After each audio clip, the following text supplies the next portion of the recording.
Avec le secret espoir de toucher un jour, pourquoi pas, le jackpot. Ce sont les chasseurs de trésors. Pour eux, les journées du patrimoine, c'est toute l'année. C'est même parfois une source de revenus.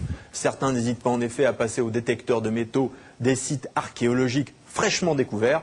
On les appelle alors des pilleurs de sites. Christophe Tisser et Alexis Laurent mènent l'enquête. Début juin, l'Institut national de recherche archéologique préventive convie la presse aux fouilles que ses équipes effectuent sur une ferme gauloise à Parville dans l'Eure.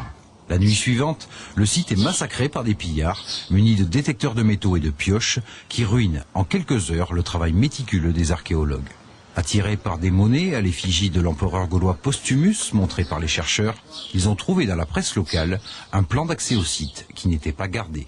Ils se sont déplacés, ont observé et ont pillé, comme Jules César avant eux, 2064 ans plus tôt. Ce qui s'est passé à Évreux est parfaitement scandaleux, c'était une fouille en cours.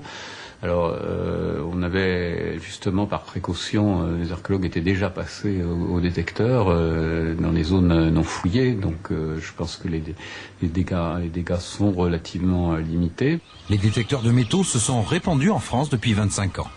On estime à 300 000 le nombre de poils dans l'Hexagone. C'est ainsi qu'on les appelle familièrement. Il y a 3 mois avait lieu le championnat de France de détection en région parisienne.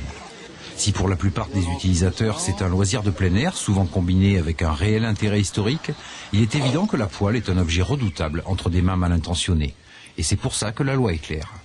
Nul ne peut utiliser du matériel permettant la détection d'objets métalliques à l'effet de recherche de monuments et d'objets pouvant intéresser la préhistoire, l'histoire, l'art ou l'archéologie, sans avoir au préalable obtenu une autorisation administrative. Et comme ces autorisations sont délivrées au compte-gouttes par les préfectures, personne ne les demande. Les sites archéologiques sont bien évidemment interdits à la détection, ainsi que plusieurs départements. Les manieurs de poêle ne déclarent pas souvent les objets trouvés, le matériel est de plus en plus performant, la détection de plus en plus profonde, jusqu'à 80 cm avec cet appareil. C'est une copie, c'est un moulage de Vercingétorix, tout le monde l'aura reconnu.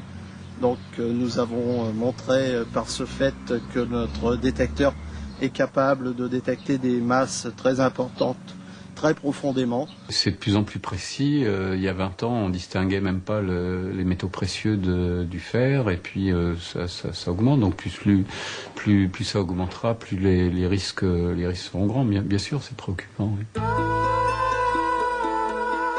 Car de fait, les plus belles pièces se trouvent généralement sur des sites archéologiques découverts par détection et dont l'INRAP n'a pas même connaissance. Ceux qui les trouvent ne les déclarent pas par peur du gendarme. Certaines de ces pièces intéresseraient sûrement des musées.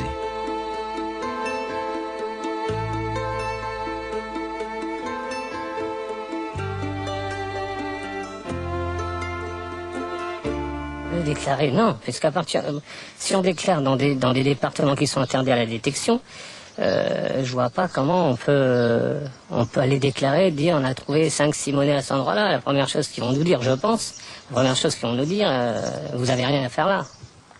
Puisque c'est interdit. Bah oui, c'est insoluble, pour l'instant c'est comme ça. Si la législation était un peu plus souple, on pourrait peut-être déclarer ce qu'on trouve, et à ce moment-là, on retrouverait un petit peu plus de ce qui est caché dans les tiroirs. Et pour se faire une idée de ce qui part, il suffit d'aller faire un tour sur les sites d'enchères par Internet ou les forums de discussion spécialisés. Les objets, bien sûr, ont tous été trouvés par hasard, jamais sur des sites archéologiques, et la plupart du temps, les vendeurs ne savent même pas ce qu'ils vendent. Cette pièce rarissime, un triens byzantin ou mérovingien, est partie à 800 €.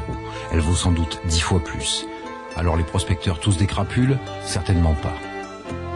Il y a 2 catégories, hein. Il y a des gens qui travaillent au sein d'associations de prospecteurs et qui respectent la loi. Et puis à côté, vous avez un certain nombre d'individus qui enfreignent sciemment la loi pour piller des sites archéologiques et pour revendre leurs trouvailles, ce qui est devenu plus facile maintenant avec Internet.